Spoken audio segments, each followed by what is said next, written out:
So when I was invited to give a tutorial or the lecture at the summer school, I was told to talk about the modern architectures in deep learning, and I realized that in fact, surprisingly so, the neural net architecture hasn't really evolved that much ever since 2017 or 18 when we started to use attention everywhere. Instead, I thought, okay, let's try to think of a case where we can view many different, let's say, perspectives into training deep neural networks from a perspective of the neural network architecture. And then what would be the best way to demonstrate that? I thought was the hyperparameter tuning, which is another way to look at optimization or the network architecture, but from a one level up. So today's lecture is going to be about the online hyperparameter tuning, and I want it to be as interactive as possible. I understand that online setup is very difficult for any lecture to be interactive, but I do have a recording of this particular lecture. It's not going to be exactly the same that I can share with all the students later so that they can review it. So if you have any questions as I go about, because I'm going to cover a lot of background materials, do ask, and then Sarath will be able to relay the questions for me, and then I can answer all of them. So when I think about optimization or the network architecture or whatever you want in deep learning, I always imagine 4 different stages. One is a preparation, because at the end of the day, what is the most important thing is to prepare data properly, and then prepare what kind of models that we're going to use or what kind of optimization algorithms we're going to use properly. And then after the preparation is done, we actually do have 2 stages of optimization. In the first stage, which we often refer to as training, we pick one particular model architecture, network architecture, or the one particular hyperparameter optimization, or I'm going to just refer to all of them collectively as a hypothesis set, and then trying to find the solution within this hypothesis set that's going to have the minimum average training loss. And then that's the second stage of the training. And then after that is done, of course, it was the optimization problem. In the third stage, that is often referred to as modal selection, we solve yet another optimization problem where we're going to look at multiple hypothesis sets. And there could be as many hypotheses as you want. And we're trying to find the one of which the solution corresponds to the minimum validation loss or the average validation loss. After the modal selection is done, we are done with the optimization, and then we enter the last stage of reporting. So we need to report or tell other people who are going to use our model how well this model is going to work. And then for that, we are going to simply compute the average test loss and then report it together with our model. And today I'm going to focus on these 2 stages, the stage 2 and the stage 3, that are all about optimization. Now, training, most of you already know yourself, and then you probably have learned about it from the 3 earlier lectures of this summer school. For training, we almost exclusively use stochastic gradient descent or a variant of stochastic gradient descent. And in stochastic gradient descent, we try to find a classifier that is parameterized with theta, theta, which refers to the collection of the parameters. So in the case of the neural network, we have a very large neural network, and then we have all those weight values, and then all of those weight values are going to be referred to collectively as theta. And then we often need a differentiable per example loss function L. So for each of the example in the training set, we want to know how well this classifier's prediction is with respect to the ground truth Y.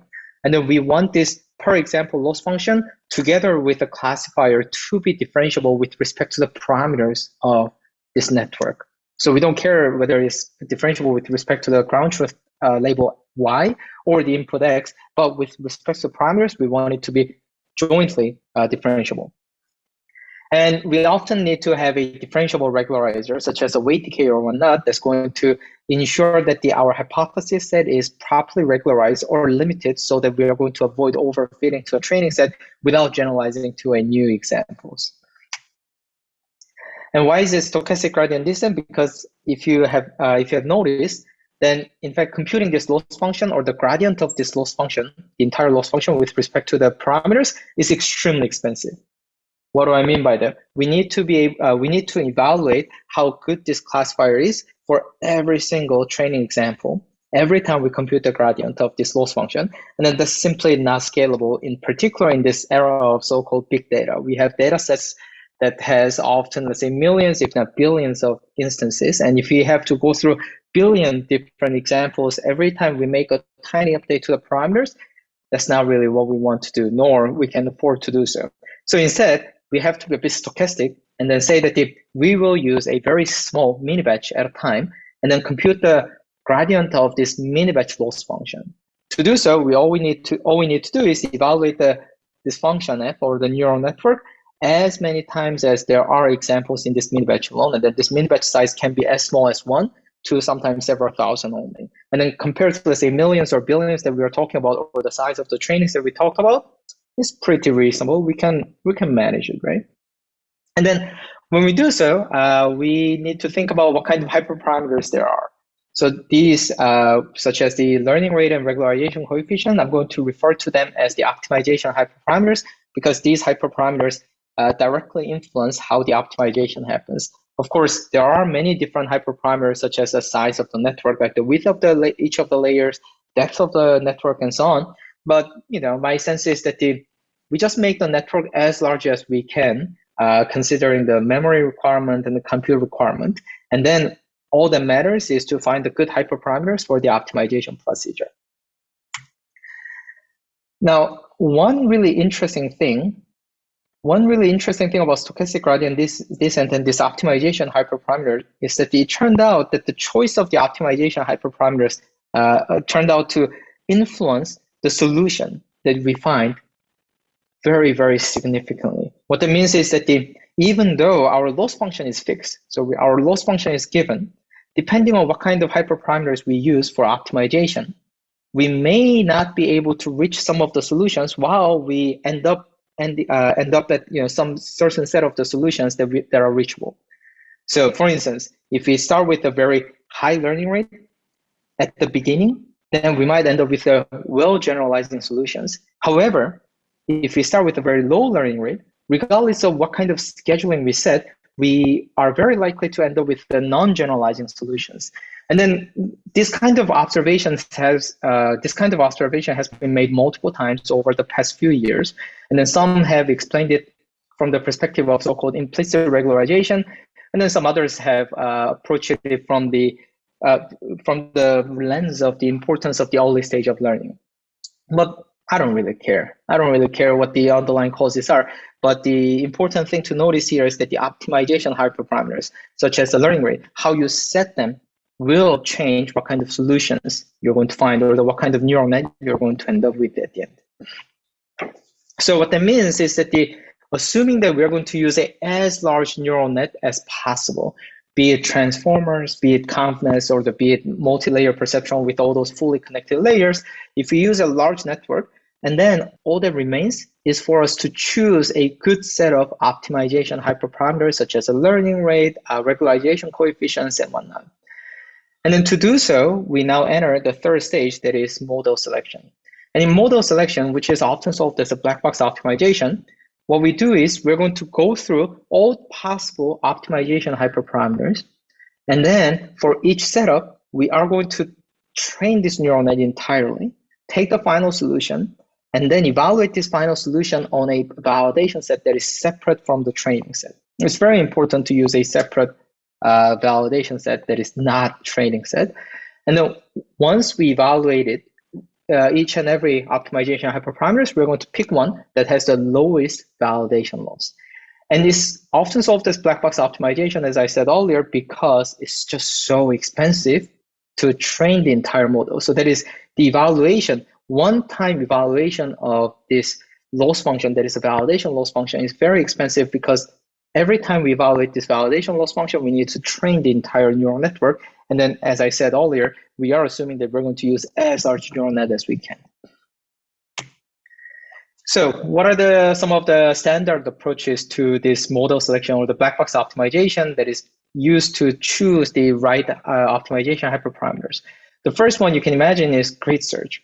We're going to simply look at all possible optimization hyperparameters, make a grid in the space of the optimization hyperparameters, and then evaluate every possible uniformly spaced point in this space of the optimization hyperparameters. It's quite standard, you know that, because it's available in scikit-learn.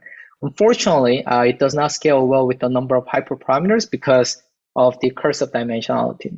We learned about curse of dimensionality in Introduction to Machine Learning, combinatorial optimization, all those places. And then this is where we really literally run into the curse of dimensionality in practice. The number of the uniformly spaced points that we need to evaluate in order to exactly solve this grid search grows exponentially with respect to the number of optimization hyperparameters. So this is not really what we want to use. And the interesting thing is that it turned out one of the simplest possible solutions to address this issue of the curse of dimensionality has been to simply use a random search. So we're going to select a random set of hyperparameters drawn uniformly or the log uniformly from this hyperparameter space, and then evaluate all those randomly drawn points and choose the one that has the lowest validation loss. Now, to be strict, there's absolutely no reason why this should work better than grid search without assuming certain thing about the underlying loss function itself. However, in practice, it turned out that for training neural nets or selecting the hyperparameters for training neural nets, this one works pretty well. This is perhaps one of the most cited papers in the field of deep learning, that is Brochure and Benjo 2012 that came out of Montreal. Of course, we can do better. So whenever you talk to people and then they tell you that, we're solving this difficult optimization problem with random search or the grid search, you can always tell them that, we can solve better. And then one way in which we can solve better this kind of black box optimization problems is so-called sequential model-based optimization. So instead of trying to evaluate all the points and then just use those point-wise information that we get for every evaluation, in sequential model-based optimization, we're trying to fit a model that's going to look very similar to the underlying loss function, validation loss function, using as few a number of evaluation or the points as possible. Now, what is the requirements for this model? This model shouldn't just tell us how each of the points should evaluate to or that correspond to the certain validation loss, but it should also tell us, given any other point, what the uncertainty is. So we want to know what are the points in this hyperparameter space for which we know the actual validation loss of, and also we want to know how certain our knowledge about this validation loss is. And then using these two information, that is that what is the average validation loss I can expect from a particular point, and how certain my prediction of this average validation loss is at that point. Now I can balance them in order to explore this space of the hyperparameters or the optimization hyperparameters to be specific much better or much more efficiently. Now, of course, I can go into the details about the whole thing, but that's going to take up probably multiple lectures. So my suggestion is to go look at the Brochure 2010, and then that's a pretty accessible tutorial that I really enjoyed reading to learn about the sequential model-based optimization. Now, in the context of machine learning or deep learning, or even more specifically optimization and deep learning, Bayesian optimization with Gaussian process has been one of the de facto standard in such a sequential model-based optimization for modal selection or the optimization hyperparameter selection. This was put forward as a proposal in 2015 by Snook et al. And it's a very beautiful way to solve this problem. So everything that all the machine learning people love kind of come in. There's a Gaussian process, there's a Bayesian, let's say, treatment, there is the active learning component, and there's an uncertainty quantification. It's pretty beautiful. And then it's become pretty much a de facto standard. In particular, last year, if I remember correctly, there was a competition at NeurIPS about the black box optimization. Bayesian optimization with Gaussian process was one of the winning entries, or if not the winning entry. And then you can use it quite easily nowadays. You can just use the scikit optimize, and then together with the scikit-learn, and then it's going to find all those nice hyperparameters for you automatically. Now that was good, but what is the one thing that all these people who have been teaching and who are going to teach at this deep learning and reinforcement learning summer school love is gradient-based optimization. And then unfortunately, what we noticed was that the training part, so the half of the optimization in deep learning, we now know how to solve it very, very well with the gradient-based tuning or the gradient-based optimization. But the other half, the modal selection part, we really haven't used the gradient-based optimization there. And then it's been always treated as a black box optimization. Obviously, because we all love it, people have worked on gradient-based hyperparameter tuning for some time. And I'm going to go through some of these now. But let's see. Oh, I see there is a Q&A. Let's see. There are a couple of questions. Let me try to answer them before I move on, because this is a perfect time to answer some of the questions. So let's see. I see a question from Luz Angelica. What's the full reference for the Brochure 2010 tutorial on sequential model-based optimization? Oh, yes. So I can't really recall the title, but if you Google Brochure 2010 sequential model-based optimization, you're going to definitely find it. If not, I'll try to actually share these slides after this talk. But then there, I'm going to email it to the organizers, some of the papers that I think are important or interesting to read for you to easily refer to later after the lecture. The second question is by Irfan Miyahi. Does Bayesian optimization scale well with the number of hyperparameters? So no black box optimization algorithms without any assumptions on of the underlying function will scale well with the number of hyperparameters, because you can always come up with a loss function that just cannot be solved well without knowing the curvature information. But at least for the case of the hyperparameter tuning and whatnot, at least personally, I've had a good experience using Bayesian optimization for tuning many hyperparameters like the layer-wise learning rate and whatnot. Of course, I believe there will be a few other people at the summer school who are much more experts in Bayesian optimization than I am, so you should ask them about it. Let me see. So let's see, one last question before I move on to the gradient-based hyperparameter tuning by the anonymous attendee. Could you give an example of acquisition function in SMBO? So let's say, so there are a lot of the acquisition functions, and then it turned out that the choosing or designing the acquisition function itself is a bit more of an art than science. But one of the things that people have used, or the kind of standard one that everyone learns, is the upper confidence bound.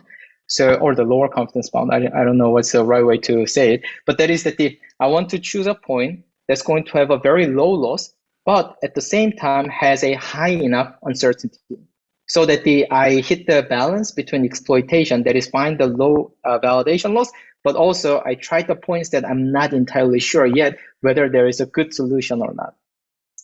So this one is like the whole, let's say, lectures that can be done, and then obviously I'm not the most qualified one to do. So, they ask, let's say, Sarath and many others who are at the summer school later on. Oh, and then there is one short question. I'm going to answer this one before I move on to gradient-based hyperparameter tuning. The question is, can the mini-batch size be interpreted as a hyperparameter? Yes, indeed, it can be interpreted as hyperparameters, but just like the network architecture or the size of the network, I do believe that it's often a good idea to make the neural net network as large as possible, or as much as you can afford, and then use a mini batch size that again you can afford as much as you can. Although my sense is that the size of the mini batch shouldn't matter that much. I know that that's not true in practice, especially when we train transformers and whatnot. I almost feel like that's just an issue with the network architecture or the loss function itself rather than the size of the mini batch. But this is a very much open question. Thanks for the question. Oh, and then thanks, Adriana, who actually answered my question, the first question on my behalf. So I'm going to read out the title of the brochure at all. So it was a paper titled A Tutorial on Bayesian Optimization of Expensive Cost Functions with Application to Active User Modeling and Hierarchical Reinforcement Learning, and was authored by Brochure, Cora, and De Freitas. So if you think about this modal selection and learning, you notice that the stages 2 and 3 can be just merged into a single bi-level optimization problem. So there is an outer optimization that is the usual modal selection, but what we notice here is that the one particular part of this outer optimization, that is that the theta head of the lambda, is in fact the solution, a solution from solving the inner optimization problem, that is training a neural network. So I'm going to just refer to it as bi-level optimization for now. The reason why I refer to it as bi-level optimization just for now is that it turned out that in practice, it's actually not a bi-level optimization. So let's imagine how we are solving this inner optimization problem, that is to minimize the average training loss with respect to the parameters of a neural network, that is theta. So we're going to start initializing this theta with a theta 0, drawn from some distribution that we think are supposed to be good for initializing these neural networks. There are so many of them that are being done. Like you probably have heard about the Glorod initialization. You probably have heard about the He initialization. You probably have heard of how PyTorch initialize things, TensorFlow initialize things, and then somehow everyone has their own way of initializing these parameters. Once the initialization is done, we're going to use stochastic gradient descent or its variants such as atom in order to update these parameters little by little. So we're going to compute theta t given theta t minus 1, and this update direction that is computed using a mini batch at time step t and the parameters from the previous time step theta t minus 1. And after some time, even if the optimization has not been solved perfectly, we're going to just stop. We often stop it based on various criteria, including the early stopping based on the validation loss, or we're going to just stop it because we ran out of time, or we're going to stop it because we noticed that the change in the loss value is within some tolerance that we predefined earlier. So what that means is that we actually never find the fixed point of this optimization problem, but we just stop it at some point that is reasonable. And what we notice here is that with this, we notice that this whole stochastic gradients are actually differentiable with respect to lambda, that is the optimization hyperparameter. So rather than solving the inner optimization problem, we could imagine that we just write out a very, very long and then complicated procedure to expand the validation loss function. And then this validation loss function that includes this training procedure of a finite number of steps is differentiable not only with respect to the parameter theta itself, but also differentiable with respect to the optimization hyperparameters such as learning rate and regularization coefficient. And what that means is that we can now treat the whole thing as a single optimization problem. So we just collapse the outer and inner loop into one optimization problem. And then as it was noticed by Joshua in 2002, not 2020, that's a typo that I just never get to fix it. So you collapse these two optimization procedures, and then you get just one optimization problem. Now the problem with this one optimization problem is that this function, the loss value, the validation loss we use is extremely, extremely expensive. You can imagine, why it's expensive. You just train an entire neural network for a finite number of time, but that is reasonable. And then we're trying to evaluate the final solution. So it is very expensive, but still, because the whole procedure of training is differentiable with respect to the optimization hyperparameters lambda, we can always use the backpropagation and then use the gradient-based optimization in order to find the optimization hyperparameter setting to minimize the validation loss.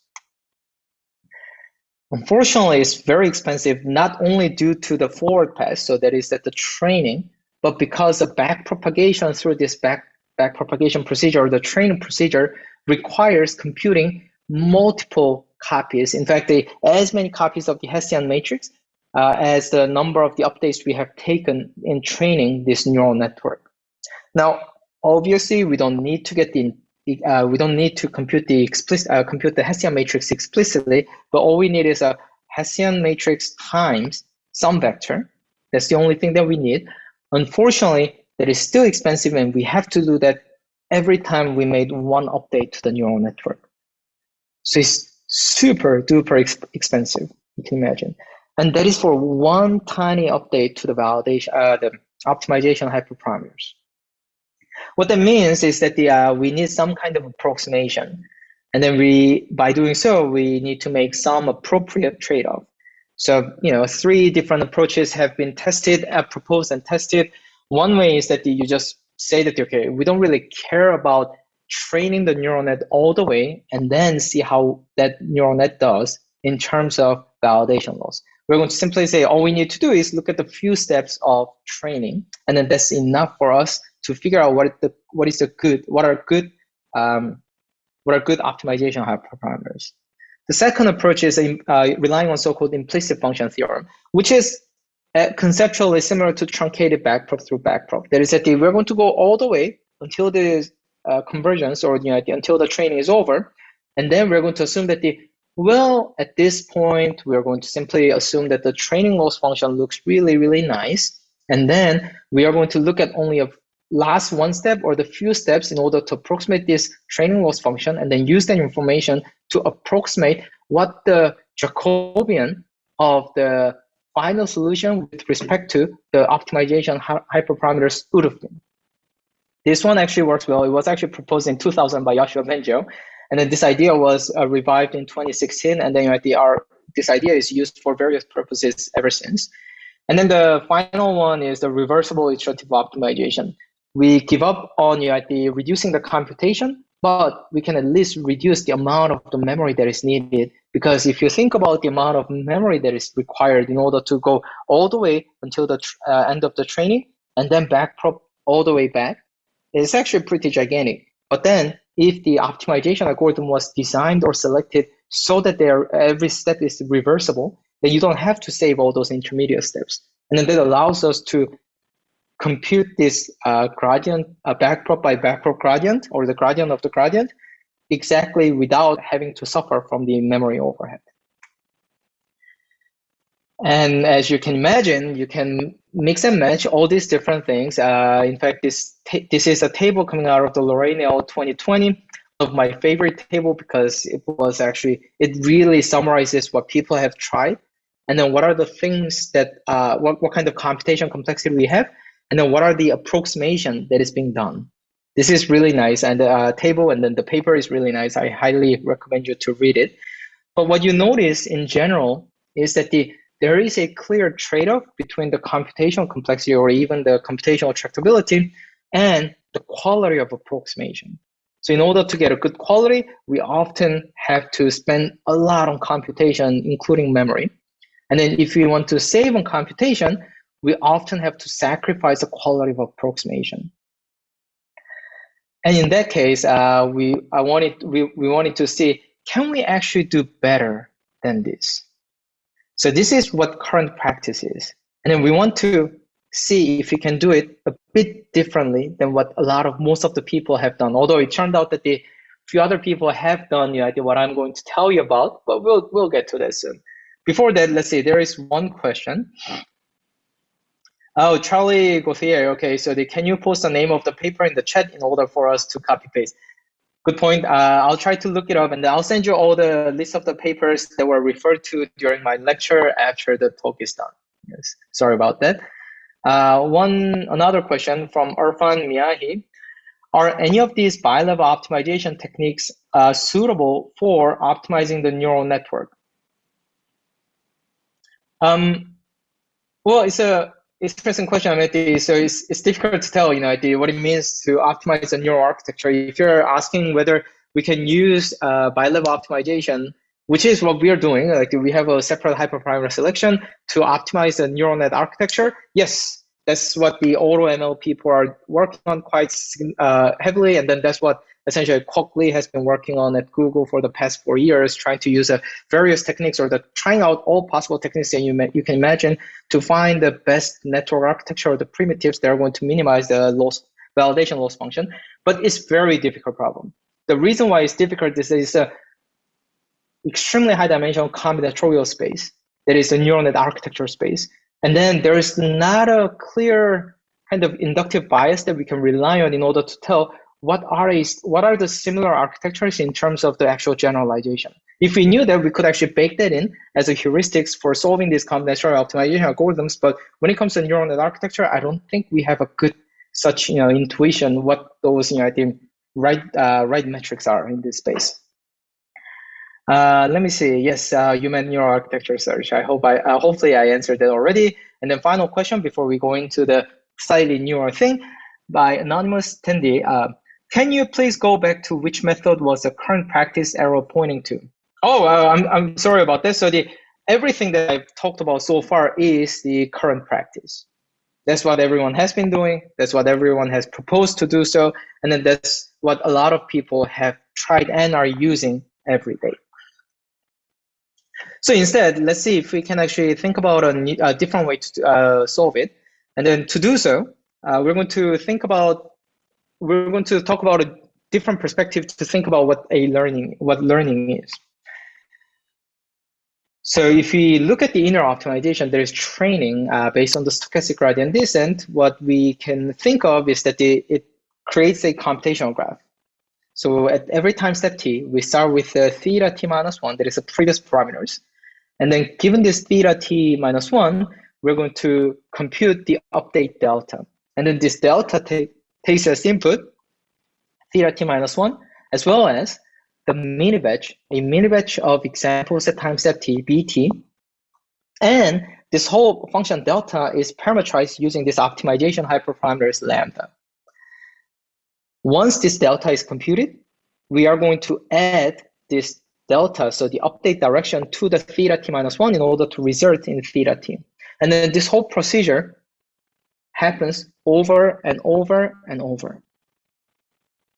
And then where do we start? We start from the initial parameters, theta 0. Let's put that aside. Let's think about a recurrent neural network. Hopefully you are all familiar with the recurrent neural network, or maybe I think not anymore. I guess everyone is just using transformer these days. But recurrent neural nets are pretty cool. So let's just look at it very briefly. A recurrent neural net is one of the most general form of neural network because it is in fact a sequential processing machine. So at time step t, we start with the ht minus 1, that is the memory state of the recurrent neural net at t minus 1, so the previous time step. And then we have a recurrent transition function g, which often is implemented as LSTM or GRU. And then this g is going to take as input the previous memory state ht minus 1, and then the current input xt, and computes the next time step ht. This g is parameterized with its own parameter theta. So you can imagine g as a function that takes as input ht minus 1, xt, and theta in order to produce the newly updated hidden state ht. So far so good. And then why do we call it recurrent neural network? Because we're going to use this same block over and over as we receive more and more input. So when we receive the xt plus 1, g is going to produce ht plus 1. Once after that, we're going to receive xt plus 2, g is going to produce ht plus 2, and then on and on and on. And then what you notice is that these two look exactly the same, and then in fact they have to be same because I just copied and pasted one of them to the other, and then you have to just change the symbols and then connected two more arrows on top of that. What that means is that we can always view this kind of iterative optimization procedure, or the stochastic gradient descent, or the gradient-based optimization procedure, as a recurrent neural network on its own. And then weirdly so, once we start looking at the whole learning from this perspective, we notice that the gradient-based hyperparameter tuning that we just talked about is equivalent to training this recurrent neural network that corresponds to learning a neural network. So what that means is that we have to think about how to train this recurrent neural network, but we're going to take a quick detour to talk about how interesting when training a recurrent neural net can be. But before that, there are two questions. Let me try to answer those two questions. So the first question is from Joel Guillermo. How do we choose the hyperparameter optimization hyperparameters? Yes. Yes, we're going to talk about that shortly. So I'll leave it there. The other question is from the Anurani. What are some of the references on the RNN perspective for hyperparameter tuning? My own paper, I guess. But this is nothing new, right? It's just the same thing viewed from a slightly different angle. I talked about it in my own lecture and so on, but I don't think anybody necessarily wrote down anything too extensive about this particular perspective. Not everything needs to be written down as a paper. But anyway, let's continue. When you think about the gradient-based learning or training of a recurrent neural network, we need to think about it from what the loss function is.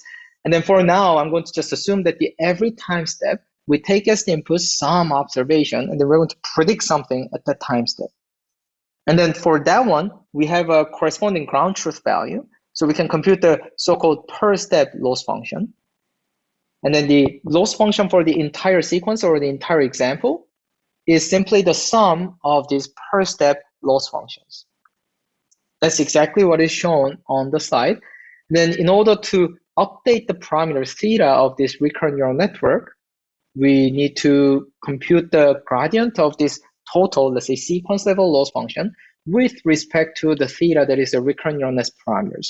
And then we're going to update the parameters little by little. What that means is that what's most important is to figure out how to compute this gradient of the loss sequence level loss function with respect to the recurrent neural net parameters. Now, it turned out the recurrent neural net has a very interesting, let's say, structure that allows us to compute this gradient of the sequence level loss function in one of the two ways.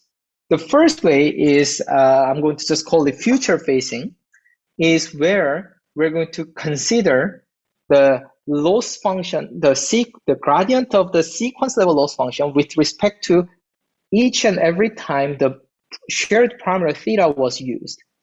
So at time step S, we're going to use the shared parameter theta by making a copy and then use that to compute the loss function, to update the hidden state first, and then use that to compute the loss function at time step T. But because the hidden state is going to be used in the next time step, the influence of this parameter copy at time step S is going to happen all the way until the end. So that is what we mean by the future facing.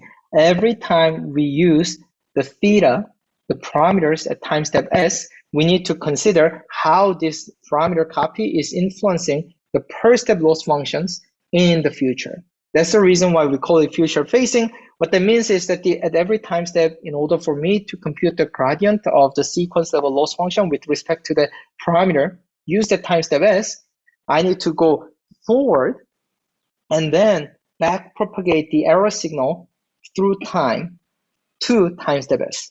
So future facing view is a usual way to compute the gradient, like in practice. That is, we use the back propagation through time. However, because using parameters in time step and then computing the per step loss at each time step is somewhat dual, so you can view it from the bottom up, but from the top down, you can actually have a past facing view of gradient computation as well. That is, we are going to look at one particular loss function at time step T, and then see how all the parameter copies from time step 1 up until that time step, and then see how they have influenced this particular loss function at time step T. And then to compute that, we need to look into the past. That's why we call it past facing. And then this actually is an interesting view because this is not the view that is most obvious for us, like the modern deep learners, like including myself. Although this was obvious in the 80s and early 90s, I heard, yes. So just to summarize these two views, when we run a recurrent neural net and then compute the per step loss function and then sum all of them in order to get the sequence level loss function, there are two ways to compute this gradient. One is past facing, that is that we're trying to accumulate the influence of all the past parameters on the current time steps loss function and then sum them all to get that gradient. Or we can go the other way, that is the future facing. At every time we use a parameter, we're going to look at what kind of influence we're going to have on all the future loss functions, and then back propagate through time this error signal in order to compute the loss function. And then after that, we sum them all. An interesting thing about the past facing view, which is in fact the same thing or the similar thing as probably the same thing as the forward mode of the auto differentiation. This past facing view, in fact, admits online learning in the case of the recurrent neural network, because at every time step T, we can compute the gradient of the loss function at that time step T with respect to all the applications of the theta. So we don't need to really look at what are going to be received in the future, but we only need to look at what have been received so far in order to compute the gradient of the loss function at time step T with respect to the parameter applications of all the time steps, which we can just sum in order to get the gradient of the loss function at time step T with respect to the parameter. Now, obviously, we just store all these copies and then sum it. That becomes the gradient of the full sequence loss function with respect to parameters. But every term in this summation never needed to wait for the future inputs. And then the only thing that we need in order to turn this into an online learning is to update the parameters immediately after we receive one input at a time. So we don't really wait for every entire sequence and then update the parameters, but assuming that the sequence is extremely long and then relatively stationary, we're going to just make a small update to the parameters as we go forward. And then this allows us to update the parameters even before we receive the full sequence. And if the length of the sequence is infinite, then we're going to simply continue to update the parameters online so that the network can adapt to the varying statistics, varying underlying statistics. Obviously, it looks pretty expensive to compute, and then it looks like the amount of the memory that is necessary is not constant with respect to the time steps. In online learning, if it's not constant with respect to the length of the sequence, then it's difficult to say that it's online learning because in the infinite limit, we're going to require some infinite amount of the memory that requires infinite amount of compute time for access. Of course, we can be a bit relaxed and say that, yeah, we're going to go for the log n instead of the O1, but that's still an issue if the n goes to infinity. But it turned out that by cleverly rearranging the terms in computing this gradient of the per step loss function at time step t with respect to the parameters so far, we can actually maintain a constant memory storage to compute this gradient on the fly. I'm not going to go into the detail. It's just a simple, not simple, it's very confusing, super confusing rearrangement of the terms. But eventually, all you need to do is to maintain a so-called influence matrix that tells us about what kind of influence all the previous, let's say, hidden state values and the parameters have on the next hidden state. If I abstract out all those details, this so-called real-time recurrent learning that was proposed by Williams and Zipser in 1989 becomes a procedure of 3 lines. So we update the influence matrix, compute the immediate credit, that is that the gradient of the loss function at time step t with respect to the hidden state at time step t.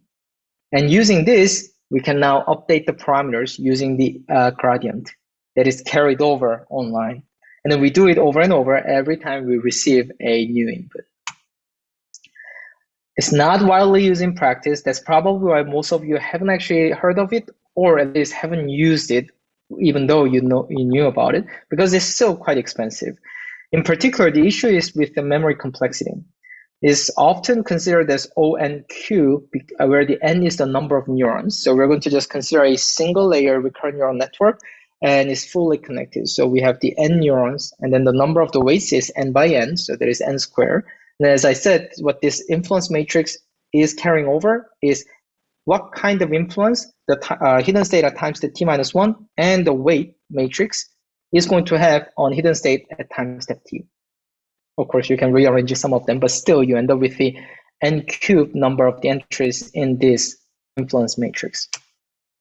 But obviously, what that also means is that if the number of parameters of this recurrent neural net was constant with respect to the number of neurons, then suddenly this real-time recurrent learning is a very viable and perhaps even preferable solution to train our recurrent neural network, because we don't have to wait all the way until the end of the sequence and in order to update the parameters just once.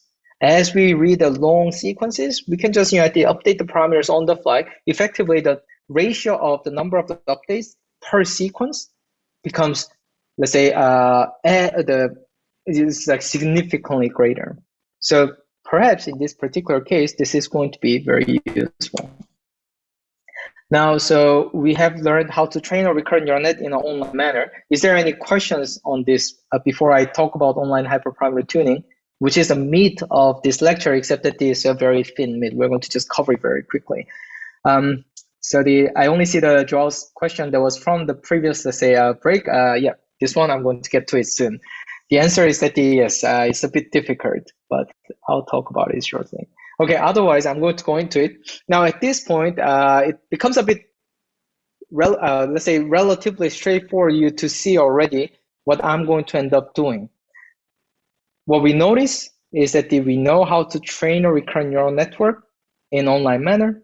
And we notice that learning with the stochastic gradient descent or any kind of iterative optimization is equivalent to running the recurrent neural net once.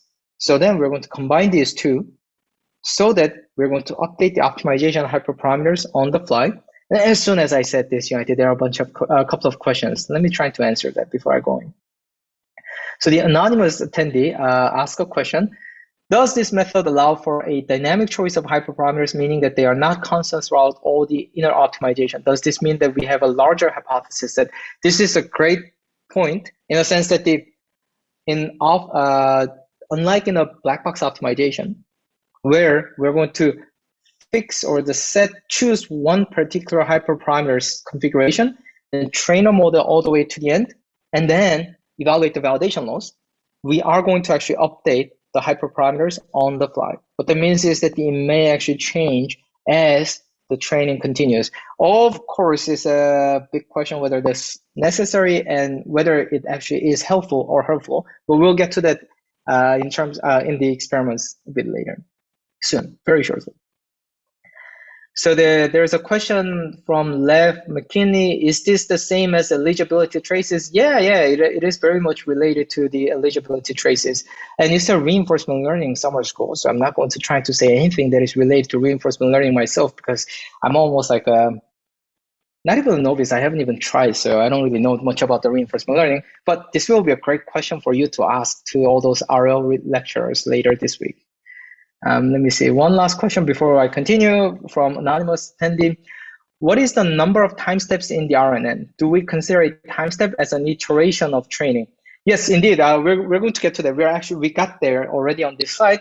Yes, so every time step in SGD, so one update, is considered to be equivalent to one step in the recurrent neural network in this particular setup. But again, this is a perspective that we look into how the learning is done or how learning should be framed. Doesn't mean that this is the only way forward. All right, so there's only 10 minutes left, so I'll have to continue a bit more quickly. So what that means is that we can use this real-time recurrent learning for training a recurrent neural net for the purpose of optimizing or tuning the optimization hyperparameters as we train a neural network using stochastic gradient descent, because training a neural net with a stochastic gradient descent is equivalent to running recurrent neural net once forward.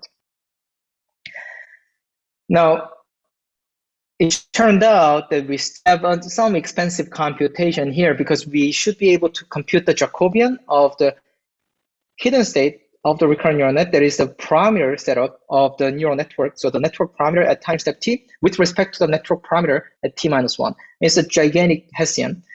Again, we don't have to compute it explicitly, but we should be able to compute this Hessian vector product there, or the gradient Hessian vector, so the Hessian Jacobian product there.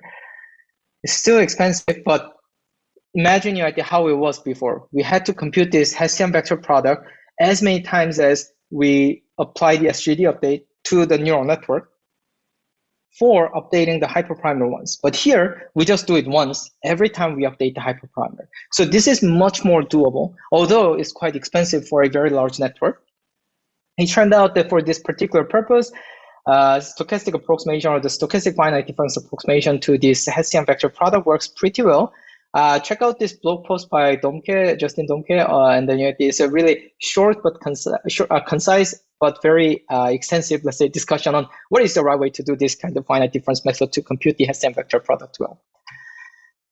So yes, it is computationally feasible. Why is that? Because often the number of the hyperparameters we have is significantly smaller than the number of the parameters or the network size, and then we often make sure that the number of hyperparameters is independent from the size of the network. What that means is that it's not really ON cube, but it's ON with a very small constant that is a lambda square that is in front of this n. And then assuming that the number of hyperparameters is small enough, it's okay. And even if we want to use it with a lot of hyperparameters, we can always go for computationally cheaper unbiased approximation, such as unbiased online recurrent optimization by Talek and Olivier, 2017.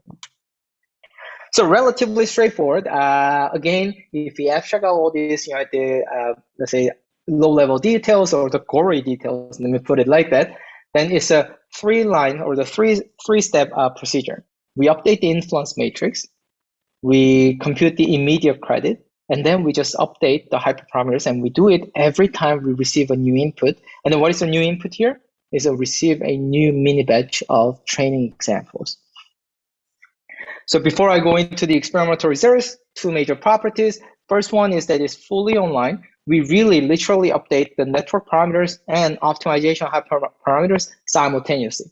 We don't let's take a look at a few more mini batches and then go forward and then backward. We don't do that. We update these two like simultaneously.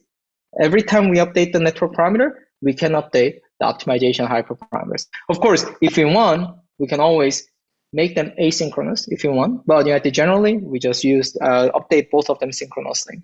And then the second property is that it's almost exact. With a small enough meta learning rate, it is almost exact, and well, at least in the asymptotes. Turned out we actually wrote a nice paper about this, put it on archive, submitted to ICML.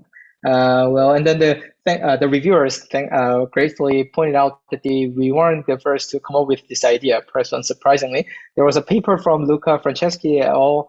From 2017 where they talk about this particular algorithm in one section of the paper. And then I looked at the paper thanks to the reviewers and then noticed that, okay, this is exactly the same idea. I mean, the idea itself is really not that dramatic or the groundbreaking. It's just how we view the whole problem. That's what kind of made it really fun. But it turned out it's the same thing, except that they run only one experiment. But because we didn't know that Luca did it, we kind of ran a very extensive set of experiments to verify that this idea actually works pretty well in practice as well. So let's go into the experimental details.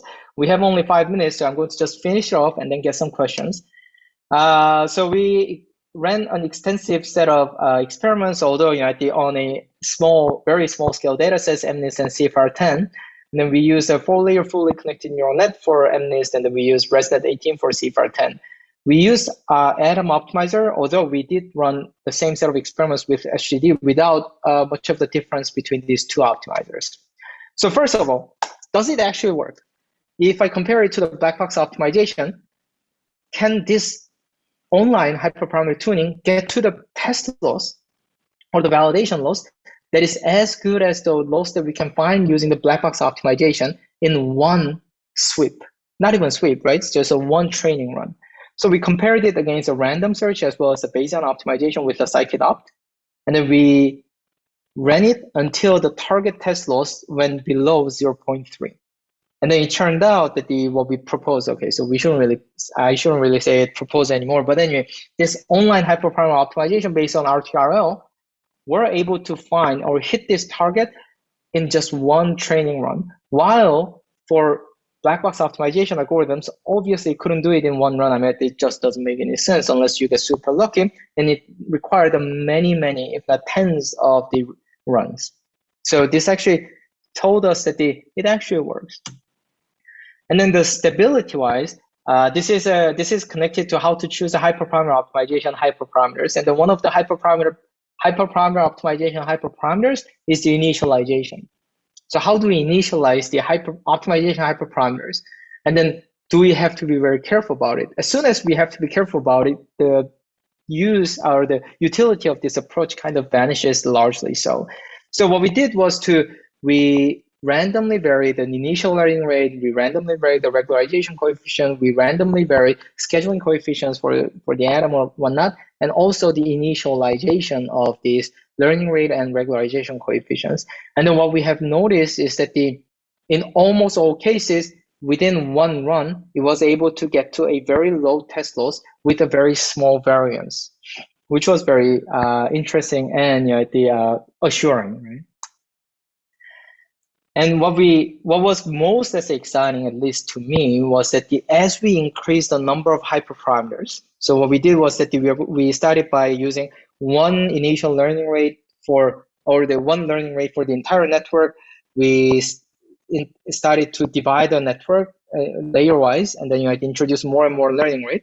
And then what we saw was that, of course, the wall clock time increased as the theory predicts, but at the same time, the resulting test loss decreased almost monotonically, which is a extremely good indication that this is in fact solving this optimization problem correctly. Because more degree of freedom, better solution it finds, this has to be rather indirect, but still a very convincing evidence that this optimization actually is solving optimization problem. And obviously, one of the things that online learning should be able to do so is the adaptation. So as the underlying, let's say, problem is perturbed or goes through a change or goes through a distributional shift, will it be able to recover or adapt rapidly? We don't really have a good, let's say, benchmark to do about test this setup. So what we did was to artificially perturb the hyperparameters in the middle of training. And then we saw if this online hyperparameter optimization can recover from such perturbation. Turned out that it can really do so pretty well and pretty rapidly. So because I really have only 1 minute, so I'm going to actually pass this. Now, one thing that I want to really emphasize here is that there is a big question, and then it connects to the discussion very early on, is that does the choice of the hyperparameters really matter in the long run? If I start with a very large learning rate in the beginning, how much does that actually influence the final solution I find? If I start with a very high, let's say, regularization coefficients at the beginning, how does it actually influence the future solution that I will get after training for, let's say, hundreds of thousands, if not millions of updates? And then if there is such thing, and then that can only be captured if the optimization algorithm is able to capture it. And the real-time recurrent learning does not use the information from the future. So can it actually carry over all those information to be used in the future without knowing the future? It turned out that the answer is yes.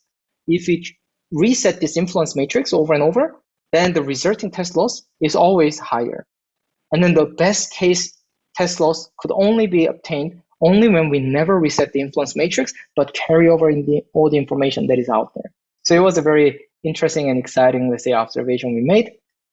So I'm going to skip through because there are a few questions that I want to answer as well.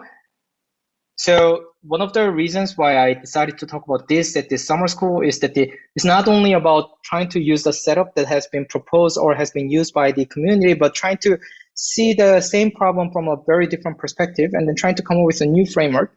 And then, based on the new perspective, often you can actually come up with a new algorithm that is not necessarily too complicated or too groundbreaking, but just a clever, well, it's weird to call my own work clever, but let's say the interesting and fun, let's say, way to reuse many of the ideas and algorithms from the same field as well as the adjacent field. So it was really fun. We were able to make connection between the recurrent neural net, stochastic gradient descent, and the online learning in this work to get to this online hyperparameter optimization. There are a few things that needs to be considered or studied in the future. One is that this one probably should overfit to the validation loss, but we could not actually see that it overfits to the validation loss. Perhaps there is a weird, let's say, interaction between minimizing the validation loss and minimizing the training loss. We have to work on that one. Second thing is that the online learning is only as good as the working with the non-stationary environments. And then this is working, we'll see how it works in the true non-stationary environments where the data set shifts, the distribution shifts with the infinite stream of the data. And then final thing is that we use a lot of different, let's say, hyperparameters, and then it was working okay, but still as a hyperparameter such as a meta learning rate grows, the inexact nature of the RTRL grows as well. So what does that actually imply, that kind of inexactness? We need to think about it. Finally, final slide. So last week at ICML, one of the outstanding papers was given to Vico, Metz, and Sol Dixon, titled Unbiased Gradient Estimation in Unrolled Computation Graph with Persistent Evolution Strategies. This is really interesting paper to read. I still need to read it more carefully and then digest it, but they actually approach this problem of the online optimization hyperparameter, and then you mix it together with the evolutionary algorithm or more of the gradient-free optimization algorithm, and then they show that you can actually come up with an unbiased approach to this. I always have this thing about if I can do the gradient free optimization. Why don't I just use the gradient and make it better? But it looks like a very cool paper. And then if you're interested in this online hyperparameter optimization, I highly recommend you to check this out as well. Well, that actually concludes my talk, but let me try to answer a few questions that are in the QA panel. Joel, hopefully I have answered your questions. So very, very stable within a reasonable range, but we probably need to get a better sense of what the reasonable range is, both theoretically and empirically. The next question from Bradley Brega. Does one run of OHO take significantly more steps than a single run in grid search? No, actually, the answer is no. It turned out that it doesn't take more steps, or is it sometimes more, sometimes fewer, but not that significant difference from just training one run with a fixed hyperparameter set. Thanks, Ifar, for organizing the whole thing. Yes.